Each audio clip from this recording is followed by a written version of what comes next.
ಹೋಗ್ಲಿ ಅದು ಹೋಗ್ಲಿ ಆಯ್ತಾ. ಇಲ್ಲಿ ನೋಡು. ಅದು ಹೋಗ್ಲಿ ಆಯ್ತಾ, ಹೋಗ್ಲಿ.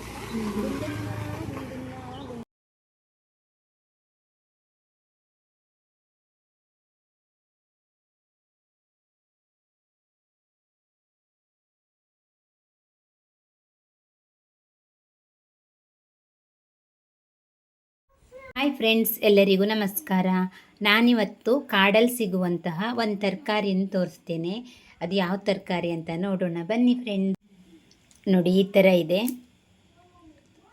ಇದು ಮಳೆಗಾಲದಲ್ಲಿ ಸಿಗುತ್ತೆ ಫ್ರೆಂಡ್ಸ್.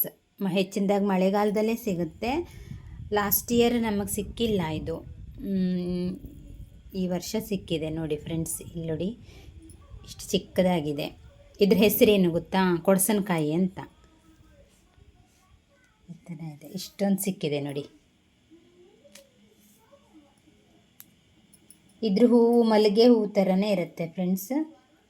ಚಿಕ್ಕ ಮರ ಇದು, ಮರದಲ್ಲಿ ಆಗುವಂಥದ್ದು. ಇದನ್ನು ನಾವು ಸಾಸಿವೆ ಮಾಡ್ತೀವಿ. ಸಾಸಿವೆ ಹಾಗಲಕಾಯಿ ಇರುತ್ತಲ್ಲ, ಅದೇ ಟೇಸ್ಟ್ ಇರುತ್ತೆ ಫ್ರೆಂಡ್ಸ್. ನಮ್ಮ ಆರೋಗ್ಯಕ್ಕೂ ತುಂಬ ಒಳ್ಳೆಯದಯ್ಯ ಫ್ರೆಂಡ್ಸ್. ನೋಡಿ, ಈ ಥರ ಇದೆ.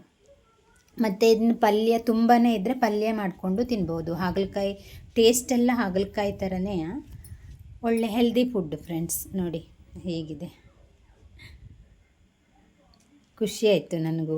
ಇವತ್ತು ನಾನು ಇದನ್ನು ಪಲ್ಯ ಮಾಡಲ್ಲ, ಸಾಸಿವೆ ಮಾಡ್ತೇನೆ ಫ್ರೆಂಡ್ಸ್. ನೋಡಿದ್ರಲ್ಲ ಫ್ರೆಂಡ್ಸ್, ಕೊಡಸನಕಾಯಿ. ನಾನು ಕಾಡಿನಲ್ಲಿ ಸಿಗುವಂಥ ತರಕಾರಿನ ತೋರಿಸಿದ್ದೀನಿ. ಈ ವಿಡಿಯೋ ನನಗೆ ಶೇರ್ ಮಾಡಬೇಕು ಅನಿಸಿತ್ತು, ಹಾಗಾಗಿ ಶೇರ್ ಮಾಡಿದ್ದೀನಿ ಫ್ರೆಂಡ್ಸ್. ಈ ವಿಡಿಯೋ ನಿಮಗೆ ಇಷ್ಟವಾದರೆ ಲೈಕ್ ಮಾಡಿ, ಶೇರ್ ಮಾಡಿ, ಸಬ್ಸ್ಕ್ರೈಬ್ ಮಾಡಿ. ಧನ್ಯವಾದಗಳು ಎಲ್ಲರಿಗೂ.